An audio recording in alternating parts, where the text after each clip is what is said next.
ഓം ശ്രീനാരായണ പരമഗുരവേ നമഃ. പ്രിയ സുഹൃത്തുക്കളെ, ശ്രോതാക്കളെ, അരുവിപ്പുറത്ത് വാസം തുടങ്ങിയ ഗുരുദേവൻ തൻ്റെ കർമ്മമണ്ഡലത്തിൻ്റെ അടിത്തറ കൂടുതൽ ഭദ്രവും ബലവത്തുമാക്കാനുള്ള പ്രവർത്തനത്തിൽ ആയിരുന്നു. നിലവിലുള്ള ചട്ടങ്ങളെയും ആചാരങ്ങളെയും തിരുത്താൻ ശ്രമിക്കുമ്പോൾ എതിർപ്പുകൾ ഉണ്ടാകും, ശത്രുക്കളും ഉണ്ടാകും.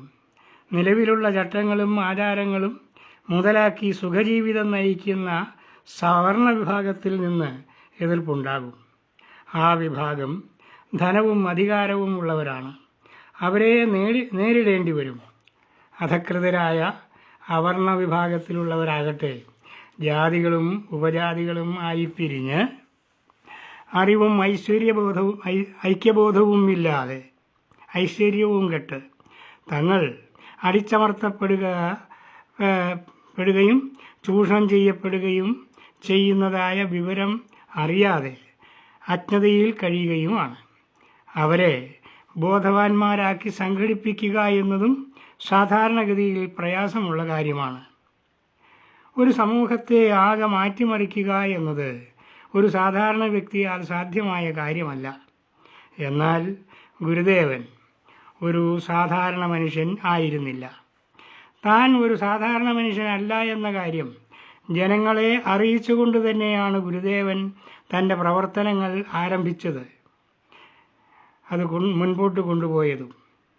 പാമ്പും പുലിയും ആയി ഇടപഴകുന്ന ഒരു അത്ഭുത മനുഷ്യനായി കാണപ്പെട്ടതും ഭ്രാന്തന്മാരെയും രോഗികളെയും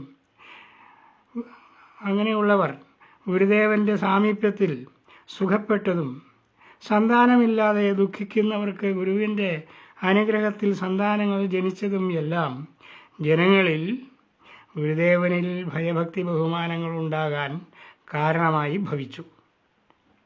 ആ കാലത്ത് സാത്വികമൂർത്തികളെ പ്രതിഷ്ഠിച്ച ക്ഷേത്രങ്ങൾ സവർണ വിഭാഗത്തിൻ്റെ അധീനതയിലായിരുന്നു.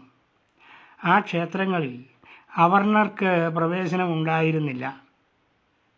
കേരളത്തിലെ മഹാക്ഷേത്രങ്ങൾ കലയുടെയും സംസ്കാരത്തിൻ്റെയും കേന്ദ്രങ്ങളുമായിരുന്നു. അതായത് കലയും സംസ്കാരവും വിദ്യയും ഒക്കെ ഉന്നത ജാതിക്കാരുടെ നിയന്ത്രണത്തിലായിരുന്നു. അവിടേക്കൊന്നും എത്തി നോക്കാൻ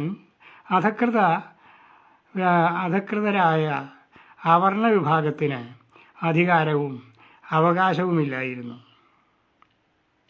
അവർണ വിഭാഗങ്ങളാകട്ടെ ദുർമൂർത്തികളെ വെച്ച് സേവിക്കുകയും അവയ്ക്കു വേണ്ടി മൃഗബലി മുതലായ പാപകർമ്മങ്ങൾ അനുഷ്ഠിക്കുകയും നിത്യേന അധോഗതി പ്രാപിക്കുകയും ചെയ്തുകൊണ്ട് ഇരിക്കുന്നു.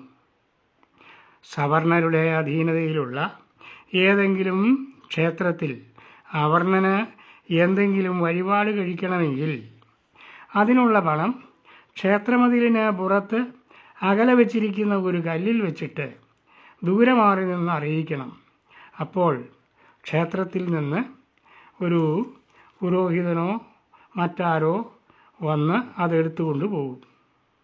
കുറച്ചു കഴിഞ്ഞ് അതിൻ്റെ പ്രസാദവും കൊണ്ടുവന്ന് ആ കല്ലിൽ ഇട്ടിട്ട് പോകും. അയാൾ ക്ഷേത്രത്തിൽ പ്രവേശിച്ചതിന് ശേഷം അവർണനായ ഭക്തന് അവിടെ ഇട്ടിട്ട് പോയ പ്രസാദം വന്ന് എടുത്തുകൊണ്ട് പോകാം. ഇങ്ങനെയുള്ള എത്ര അപമാനങ്ങൾ ആ കാലത്ത് അധകൃതരായ ജനങ്ങൾ സഹിച്ചിരുന്നു.